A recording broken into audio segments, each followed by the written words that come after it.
काभ्रेको मण्डन देउपुरमा राति कटहरको रुखमा चट्याङ लागेपछि सुरु भएको आगो करिब 40 घण्टासम्म बलिरह्यो। धन्न त्यहाँका मान्छेहरू त्यस दिन जोगिए। बर्खाको बेलामा यस्तो चट्याङ कहिले अनि कहाँ लाग्छ भन्न सकिँदैन।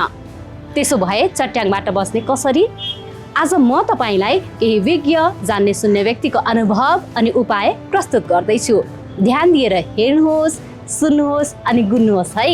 धातुको तारहरूको नजिक छ भने अथवा चाहिँ धातुका कुनै खम्बाहरूको नजिक छ भने तीबाट पनि टाढा रहनु होला। टेलिफोनको लाइनमा कुरा गर्ने अथवा चाहिँ बग्दै गरेको धारामा नुहाउने आदि इत्यादि नगर्नु होला। घरभित्र रहँदाखेरि यो भित्तादेखि वालदेखि सकभर टाढा बिचतिर बस्नु होला, झ्यालढोका थुनेर।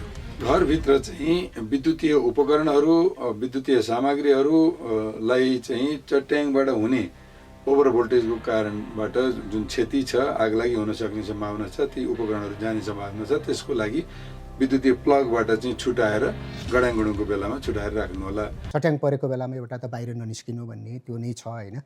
हावाहुरी चलेको बेलामा सकेसम्म अब आवश्यक काम नपरिकन बाहिर निस्किन भएन। त्यो एउटा त प्रिकर्सनको एउटा मेजर उपाय त्यही हो।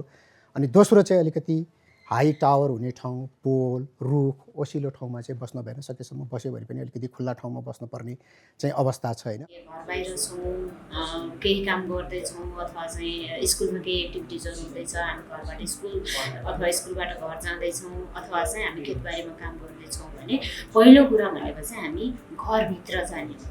यदि नजिकै चाहिँ घर छैन अनि अब भनौँ न घर छैन भने चाहिँ हामी तुरुन्तै सुरक्षित स्थान अथवा ओत लाग्ने ठाउँमा जाने हो। तर ओत लाग्ने ठाउँमा जाँदै गर्दाखेरि हामीले सम्झिनुपर्ने कुरा भनेको चाहिँ हामी रुख मुनि बस्नु हुँदैन र बिजुलीको पोल मुनि चाहिँ बस्नु हुँदैन। यो दुईवटा चिज चाहिँ हामीले ख्याल गर्नुपर्छ। बुढापाकाहरूले पहिलेदेखि भनिआएका, यदि उनीहरू त रुख पनि छुट्याएर भन्छन्, लौसीको रुखमा चाहिँ बढी चट्याङ पर्छ भन्छन् हैन। त्यो हाम्रा बुढापाकाहरू भनेको उनीहरूसँग धेरै वर्षको अनुभव डाटा छ कि आफ्नो जिउलाई सबभन्दा सानो बनाएर धेरै एकै ठाउँमा गुजमुजु मान्छे पनि बस्नु हुँदैन। मान्छे आफै पनि बिजुली सञ्चार हुन्छ कि मान्छेहरूको, त्यसैले त्यस्तो ठाउँमा बस्नु हुँदैन। र पौडी खेल्दै हुनुहुन्छ, खोलामा माछा मार्दै हुनुहुन्छ भने निक्लिहाल्नुहोस्, निक्लेर सुक्खा ठाउँमा जानुहोस्। मौसम जानकारी लिने बानीले रक्षा गर्छ सानो सावधानीले।